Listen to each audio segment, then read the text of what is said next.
Welcome to Table Talk, where there's always room at the table. I am your host, Jonathan Harmon of the J. Harmon Home Team, and we can't wait to talk to these fine guests. Enjoy the show.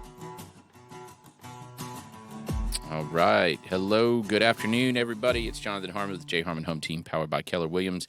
This is Table Talk, and this is Ladawna Parham. Hey Parham. there. Parham. Parham. Parham. Yep. So I have a friend, her last name is Parham, and it's spelled exactly the same. Yeah, it gets everyone. So how does somebody know if it's Parham or Parham? Luck of the draw, guess, draw a pronunciation tag out of a hat, whatever you want to do. But there are so many Parhams and Parhams, and I get weird stuff. I've gotten Park and Arkenham, I've gotten Parsham, Parham. Park and Arkenham? Yep. Don't ask me. Don't ask me. Were they drunk at least? But when you have the first name Ladawna and spelled the way that I do, it's just pretty much I just wait for somebody to look confused and go, that's me. That's all. Gotcha. Okay. Well, anyway, so I've got Ladawna here. She's a friend. She's involved in all kinds of cool stuff here in Rutherford County, including Nourish Food Bank, amongst many other things. She's a real estate agent. She's involved in several other organizations and just all over the place. I guess I got to know you first through Rotary Club. So Smyrna Rotary, Ladawna and I are both Rotarians there. So like I said, just involved in all kinds of stuff. And today we're going to talk about one that I don't know very much about, which is Junior League. Junior League. Yeah, I'm not super familiar. I kind of know the concept behind it, but obviously I'm not the right person to be in it, so I don't know a whole lot about it. So we'll get to that here in just a sec. Before we do that, though, we do want to hear from our friend Brian Nail over at Premise Mortgage. We love Brian. Brian loves Spread the Positive. Brian loves Murfreesboro and does a lot also in this community. So big fan of Brian Nail and his help with Spread the Positive. Brian?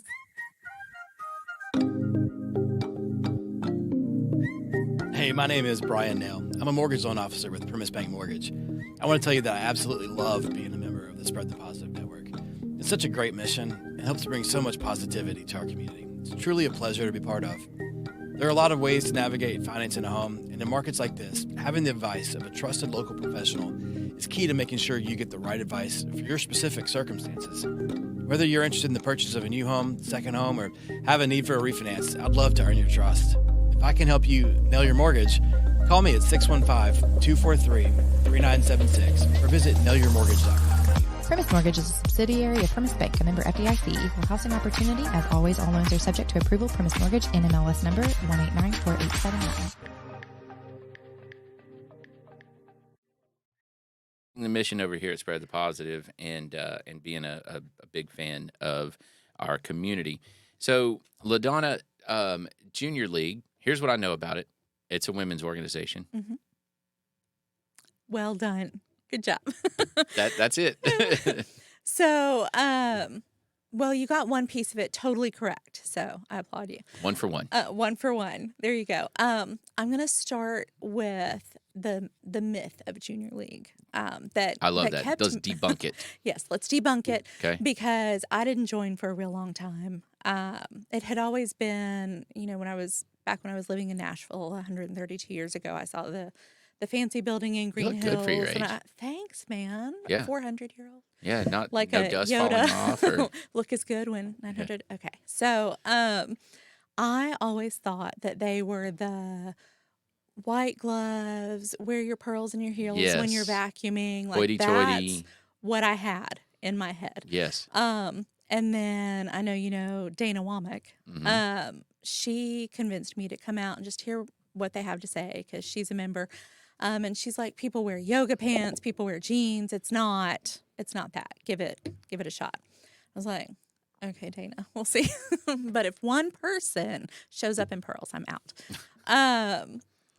Pearls are nice. No, I love pearls, but we're debunking here. Okay, got it. So I showed up, and people were in a whole array of things, and they were not all people who had tons of time on their hands, which was the other thing that I thought. I thought that this was all women who were amazing in their own right, but weren't in careers or other clubs or things like that. So I wasn't sure how I would connect with them, which was all sorts of biases on my part, by the way, that I totally own, and it was ridiculous. But so it was really exciting to see all these community leaders, people who were leading families and people who were leading companies and people who were leading the charge in all sorts of advocacy efforts and across the spectrum. And so I signed up to check it out. And at my very first meeting, they showed this video about the origins of Junior League, which started with young women. But since we're debunking, I'll say it is not all clearly like your co-eds and debutantes. It's women of all ages.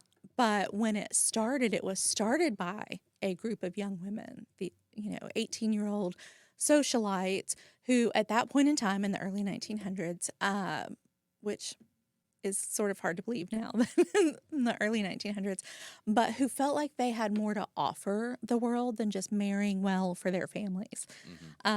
So I was immediately hooked because I'm like, yes, you have more to offer the world than just your femininity, and so they got together and took a look at what was happening in their community, at where the needs were, where people were in crises, and formed this league of women, young socialites who wanted to make a difference in that way, who wanted to volunteer and raise money for supplies. And so they started in one area of need. And as those needs evolved over the next century and a quarter, Junior League has evolved with it. Junior League was part of the push to get women into the workforce when men went off to World War I and II. And then when everybody came back and women were supposed to be sent home to the suburbs, they were the ones who were like, okay, but we still have value and meaning and we want to contribute to our community. What do we do now? And they're the ones who helped start the free and reduced lunch program in the schools because they saw those needs for those kids. And they were the ones who pushed for that and started that going, which, is a huge passion point for me. Sure, yeah. And it has just continued to evolve with the times and the needs of our society. It's a global organization. The parent company is AJLI, which is the Association of Junior Leagues International. And we're in every country doing the work that matters in every country and helping to organize women. The goal of Junior League is to bring women together and train them and provide the resources that they need to go out and effectively serve their communities, whether that's in a leadership role or strictly through volunteerism. But that volunteerism is the core of how anything gets done in our communities that benefits the whole and helps everyone rise. And so now there is a huge focus on mental health as an organization because that taps into so many aspects of what's happening in our world. But each organization locally has specific partners that they work with in the community that they volunteer with. Yeah, that was one of the questions I jotted down. So sorry, I jot stuff down as you're talking because I don't want to interrupt you. But so you said your Junior League is in every country. So obviously, the mission and the need for women's involvement and things like that are going to vary wildly across the globe. I mean, I would venture to say that in some countries they're still fighting just to have a voice. Absolutely. Right? I mean, just hard stop right there. Let us at least participate. Yes. And and then here you get into a little bit more philanthropical. There's still things that needs to happen. There's still glass ceilings. There's still things like that. But also just what now that we've gotten this far, what can we do next, kind of deal, and how can we serve our community? I think one of the interesting things you were talking about the pearls while they vacuum image. I've always looked the little bit that I know about Junior League. It's always been the wealthier people that are involved in that, right? And to some extent, there has to be at least a little bit of wealth, at least behind somebody to be able to take time and then go to volunteer and to spend time doing that, whether it's the company or it's the person or whatever. Is that accurate? Not necessarily. So, for example, I pardon me, I work multiple jobs. Right.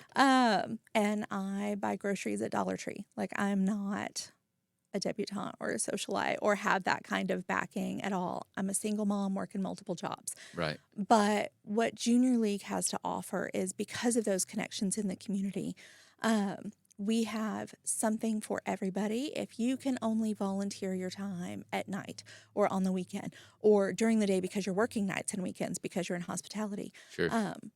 our organizations in the community, our nonprofits, are always serving. So there's always somewhere That makes to sense. plug you in. So, are there multiple organizations that Junior League participates with? Is it sort of like a United Way in that regard, or Yes and no. It's not like United Way, but there are multiple organizations that we participate in. United Way is a funding body for those organizations. We are not a funding body, but we provide bodies to sure? them for service. So the labor as So, opposed to the funds. yes. Okay. So there are several organizations that Junior League helped start. I mean, we've been around for 31 years, and we were started by women who were more affluent, but who had a heart for service. Right.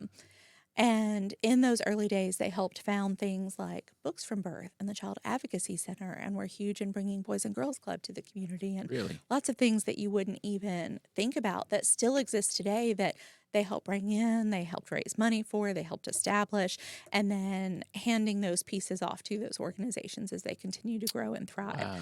Wow. A lot of them we're still heavily involved in. We still have liaisons to the board for the Child Advocacy Center. And we go and volunteer whenever those are possible. So somebody will get in touch with our community chair, and they will post volunteer opportunities through our site that all of our members can sign up for. So we have meetings and trainings on how to be board members and what volunteerism looks like and those different things. And we'll bring nonprofits in to talk about what they have available and what their needs are, and we'll make those connections. But then we also have a sign up for ongoing volunteer opportunities, events that are happening they need volunteers for, whatever that might be, so our members can directly connect that way. What are some of the things that right now are some of the focuses of Murfreesboro's Junior League? So that is different every day because it depends completely on what those organizations need in that moment. But there's not one that's like specific there's not to Junior one League. that, because Junior League doesn't host volunteer activities, we put our people to work in the community as volunteers. I We're see. not hosting them because we feel like we don't need to recreate the wheel. There are so many amazing organizations in the area that are doing good work. We want to help them do that good work and grow that good work. Let me redirect the question then. So you said that they essentially planted Books from Birth and Child Advocacy Center, and some of these others. Is there an organization now that the current Junior League is trying to grow? Is there some other that we're initiative? planting and growing? Yes. No. We do have our new member group. Every time the new members come in every year, which right now we're in the process of accepting applications for our new year, which will start in August.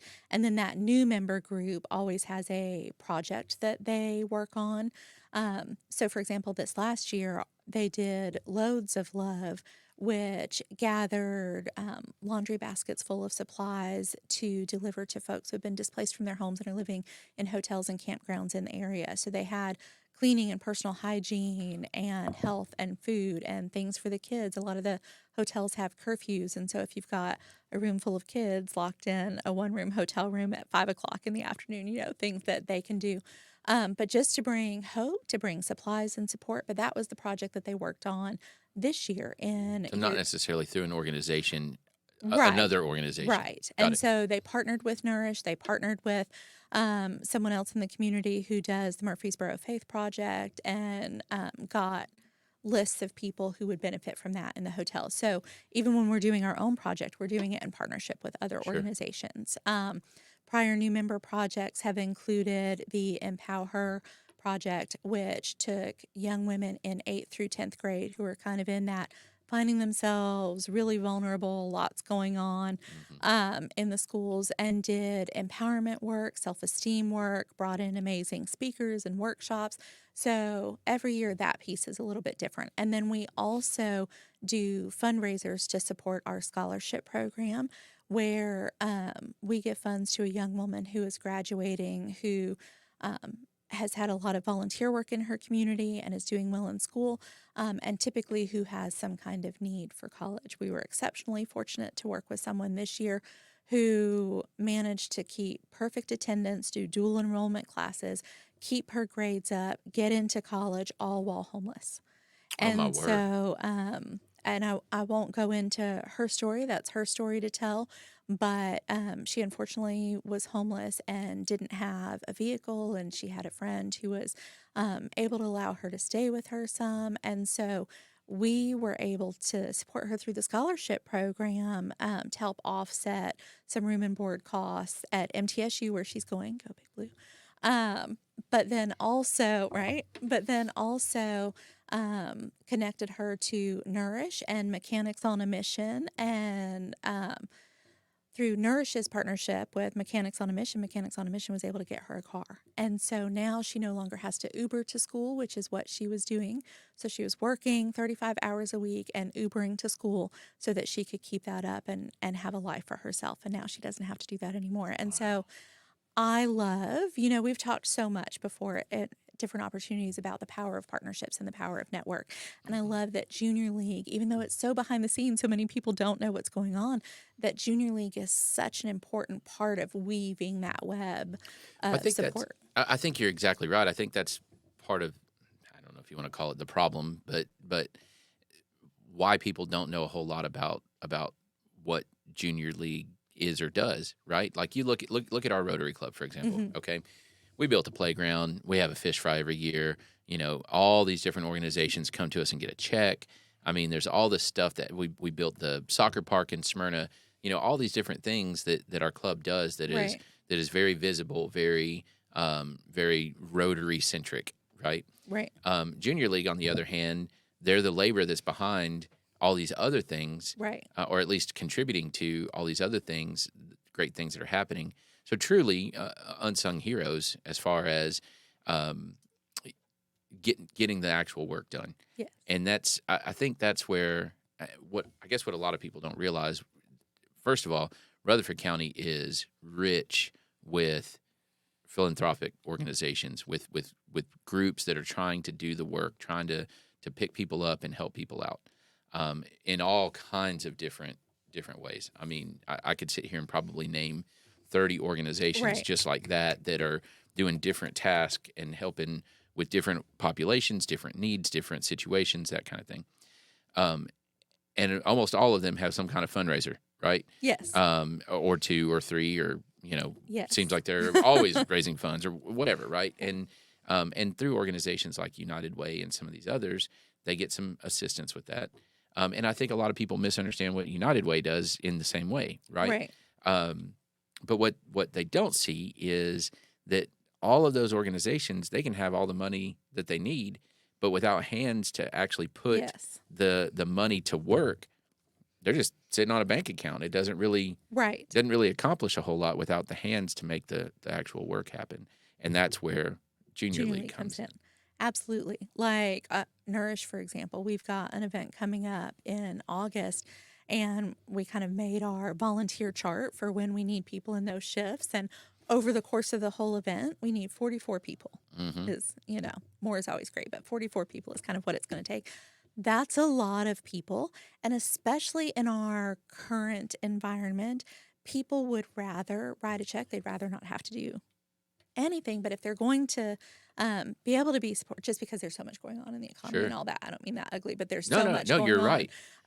But they would rather stroke that check than take that time to go and help because And commit to it. That's the problem. Yes. Yeah, I'll be there if I don't have anything else going on that day, Yes. and I'll decide that day. Well, it doesn't really work that way. yeah, and the commitment level has dropped off so much since COVID for people. Sure. Everybody, we talk about this in our nonprofit circles so much, and I'm sure you see it at events that you're going to too. But used to, if you bought a ticket to something, you were going and you looked forward to it and you shared it with your friends and all your friends were going and you made a thing of it. And now it's you buy a ticket, but man, these pajamas feel great tonight. I think I'm just going to stay home. It's not the same. And people kind of got used to not doing anything during COVID, not that it's ended, but during 2020. Right. And then coming back from that, it has been this I mean, if And I it's feel like it. and it's all across. I mean, it's everything. You even see it with school attendance, and I mean, all kinds of stuff. Mhm. You know, it just felt good to not go to every Yes. single thing. I mean, I don't know how else to say that. Right. You know, And I realized a huge piece of that was just that sort of mental health self-protection piece. There's been so much to, we'll say, decompress about in in the last few years. And so that's just part of people's self-care. But I do hope that we continue to move out of that, because there are organizations that are in need, and our community suffers when they can't provide that support fully. And so Junior League is one of those organizations that really tries to step up and say, I may not be able to fill all those volunteer needs, but we can fill a bunch. but We're I'm going to sure we'll sign have up. 5 people show up, We'll or 10 have people people, or show up. whatever. Yeah. Yes. Okay. Well, that's pretty cool. So, can you give?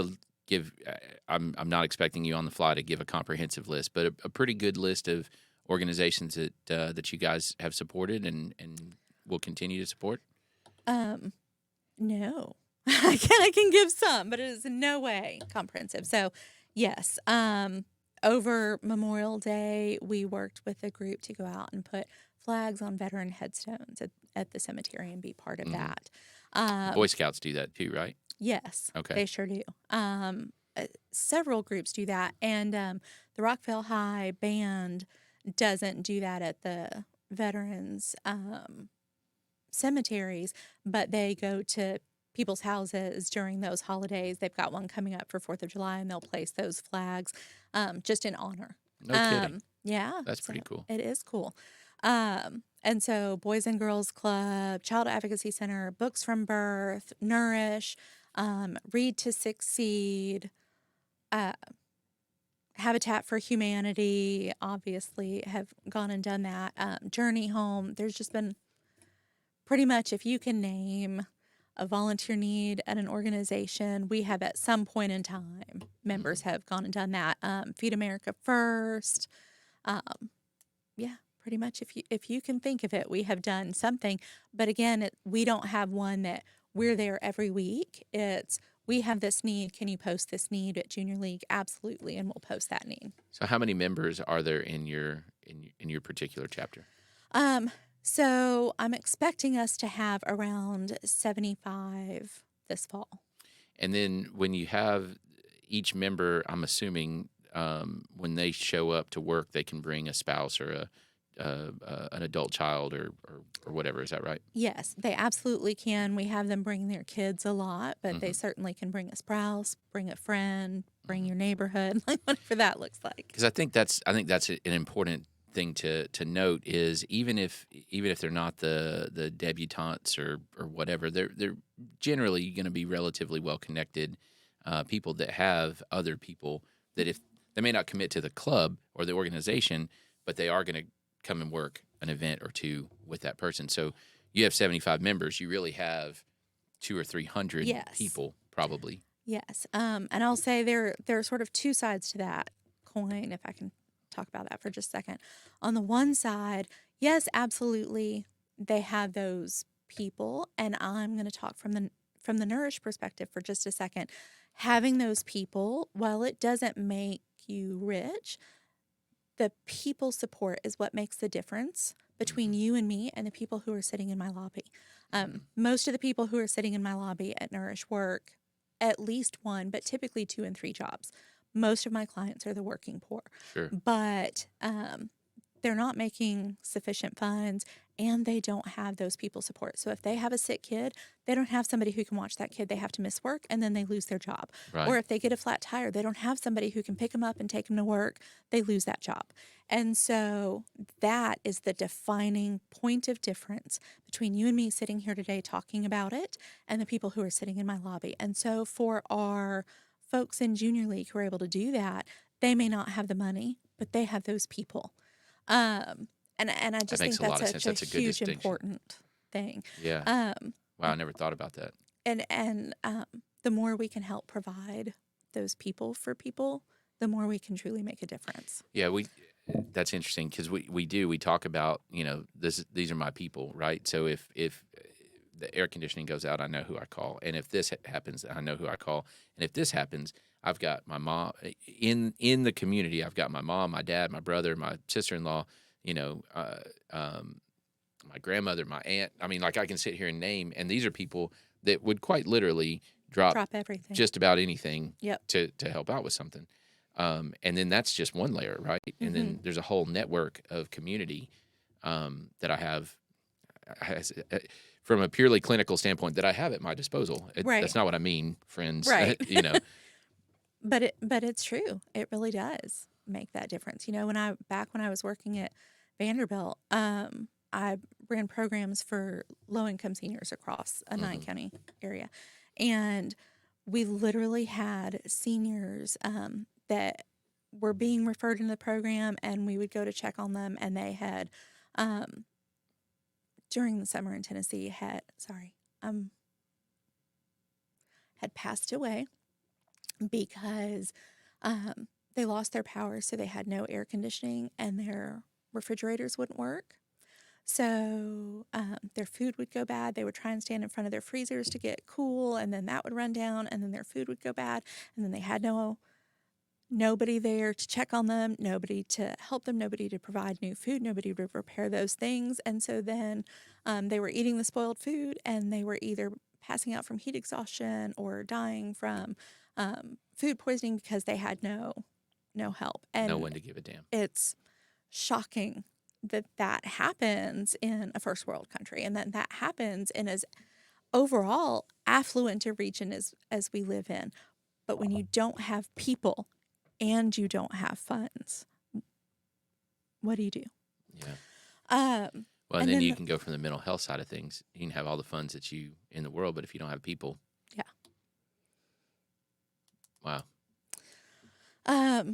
But the other side, on a lighter note, the other side of that coin with having the people, one of the things that I've really loved about Junior League is it is a different group of people. So just like you said, I'm in all sorts of things. I'm affiliated with you through all sorts of things.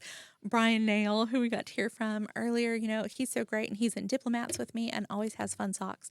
He does. He does. But I used to do that, and then I got less diligent about it. He's still very diligent about that. But I tend to be, even though I'm in all these different groups, they tend to be the same folks, business people and community leaders and connected people in different ways. And with Junior League, they are such a broad spectrum of people that aren't in those same groups with me all the time. And I loved getting to have like this new group of women that I could be a different version of me But with. you can also pull, you can bridge a gap between several different groups of folks. That's pretty awesome. Yeah. So I've really loved that. And I think that's powerful for all the women that join Junior League to have sort of an immediate sisterhood. Like I don't use that term to be, cliche. Sure. But you are immediately going into a group of women who are like, I've got your back. I'm your people now. Like if you have no one else, I'm your person. And if you have 1 million people, I'm someone different to talk to, and I'll stand shoulder to shoulder with you in that gap for people in need, whatever that looks like today. That's awesome. That is awesome. All right. You said applications are due when? So by the end of June, technically, but since I'm just now doing this, that's like this week, right? Yes. So probably if we got them in by mid-July, we'd still be like, okay. But And where do they get the applications? So they can go online. Obviously, they can contact me or anybody else that they know in Junior League, and we can get that for them. But they can go online to jlmonline.org, and the applications are available there. And there is a small cost because we are bringing in speakers and providing food and all of those kind of things. We do have a scholarship program and all of that. So there is a small cost, but they have payment options and things to try and make it even more accessible to folks. How often are meetings? So meetings are once a month. They're the second Monday of each month at 6 o'clock at Redstone. 6 p.m. At 6 p.m., Yes. At the I don't well, that's gross. hey, there's a Rotary Club that meets about that time. Yeah, so that is so gross. the and a giant violation. redstone building on Medical Center. Medical Center. Yep. Got it. Yep. And so we have great food, we have great conversation, and a great time. We have previously done an event called Holidays, where we brought in vendors and kind of that first weekend of December. And that was our big fundraiser for our scholarship. This year, we're going to do a couple of different things. There are a number of those that are going on now, of those kind of holiday fairs in the area. And so we want to shift our focus to some new opportunities to get folks excited and engaged in supporting that program. Outside of that particular fundraiser, we also have sponsorship opportunities for businesses throughout the year, and our sponsors get all sorts of recognition throughout the year and at events. But at every meeting, they get a chance to get up and speak about their mission, their company, to that group of women, and then that's shared through our various people networks. Very cool. Very cool. Ladawna Parham, Junior League, Yeah. Nourish Food Bank, Smyrna Rotary Club. There's a few. Yeah. Selling houses, all kinds of cool stuff going on over in Ladawna land. And real quick, plug the Nourish event that you got coming up. Thanks. So that is August 26th, and it is Gamapalooza. And think of it like a live action, life size version of games that you used to play growing up as a kid. So Hungry Hungry Hippo, Battleship, Candyland, Pac-Man. You are the pieces, not just the players. And Is somebody going to blow me up if I'm a Battleship piece? It's going to be a mystery. You'll have to find out when you come. But it's going to be that's terrifying. It's going to be amazing. Super excited. We're just starting to kind of put some stuff out there to let people know Where's it going to what's be? happening. It's going to be at Saddlewoods Farms on Highway 96. Just Okay. past Veterans Parkway. Got it. But there's going to be food. And the cool thing about it is we have 2 different versions of the event that are happening on the same day. So from 2 to 4, we're having our family event. And so it's something, runs are amazing. Super happy to support all the runs, go do all the runs to support all the nonprofits. But it is fabulous to have something else besides a run that families can do together. I don't run. Yeah, I'm not. You got to be chasing me runner. with a very large machete or something. Yes. So that's going on from 2 to 4, and then we've got a reset, and we're setting up the adult beverage station and all of that for the adults portion Hang from on. 6 to 8. No adult beverages at the At family the one? family. Mm-mm. No, you can How just am I go gonna make home it and through drink to that? recover. Oh, That's okay. Get home, crack open a beer, or get to a brewery. Yeah, that's a good idea. Do you know any in town that There's might this be? one that I saw. There's one opening out that. No, wait, that's not what I'm supposed to. Cedar Glade, Yeah, right? that's it, Yeah. So that's super fun. Very interactive, very ridiculous. If you've been to a Nourish event, we tend to be a little over the top. And this is Yes. probably our most over the top spectacle yet. Outstanding. So we like to have fun. That's awesome. That's awesome. All right. Well, very good. Thank you so much. Real quick, what's the website? JLMonline.org. JLMonline.org. And you can also find us on Facebook, Junior League of Murfreesboro. Outstanding. Thank you so much for being here. Thank you for having me. I should have said Madam President, right? Because you were the president last year. Yeah, I'm the immediate past president. Our new president's Becca Goodwin. I'm now the nominating committee chair. Gotcha. All right. Well, very good. If you have any questions, hit Ladawna up. If you have an ability to volunteer, but maybe you don't have an ability to be a full member of that, at least let Ladawna know. She can. I promise you, she can plug you in somewhere that you can volunteer, even if it's not through Junior League. So there's that. All right, Tom, how's it going back there?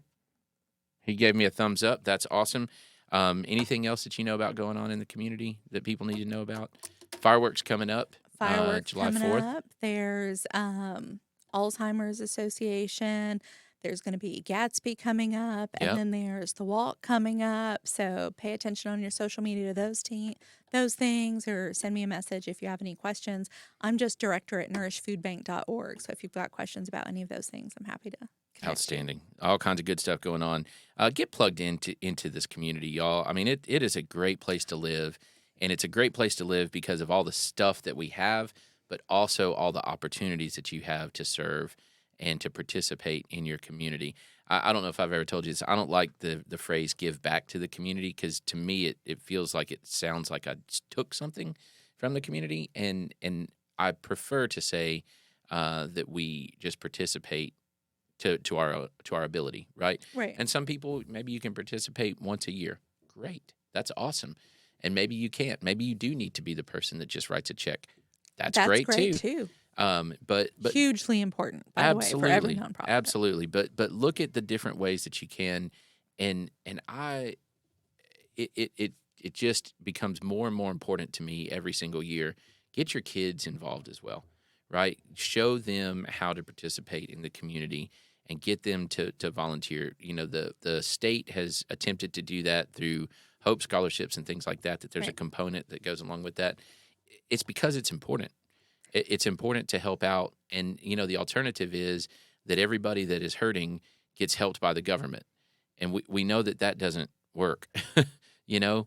So that means that the burden falls on your shoulders and my shoulders and Tom's shoulders and my kids' shoulders and, you know, those of us that can, right? Right. All right. You were going to say something else. I was going to say, with kids, I know parents have very limited time. So if you feel like you can't get your kids out to something, but you want to give them that experience, there are tons of those opportunities too. Just one example, and I'm sorry to keep using Nourish. It's just because I know it's the best, but other organizations will have this kind of thing too. But we've had them in lieu of people bringing presents to a birthday party. They ask them to bring donated food that then they donate to the food bank or to other organizations. We've had them Let's go back over that real quick because I didn't follow and now I understand.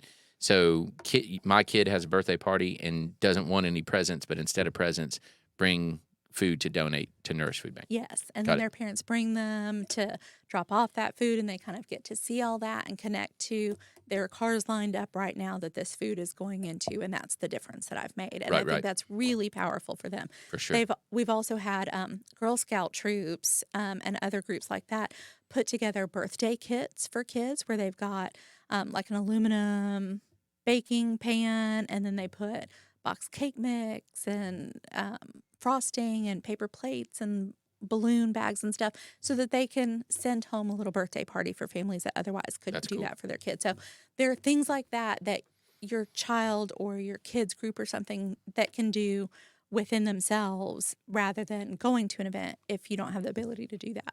I love it. All right, Ladawna, thank you so much for all that you do in our community specifically and also the organizations that you're involved in.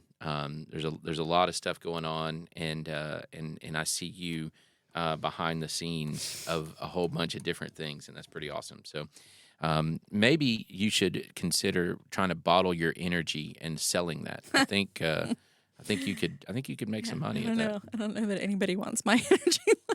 I know. It's good stuff. But thanks. Ladawna Parham, if you have any questions, hit her up, director@nourishfoodbank.org. Yes. And other than that, check out the socials for all the cool stuff going on. Thank you so much for watching. Have a great weekend. Thank you for having Not me. weekend, week. It's still Tuesday. Yes. All right. Thanks.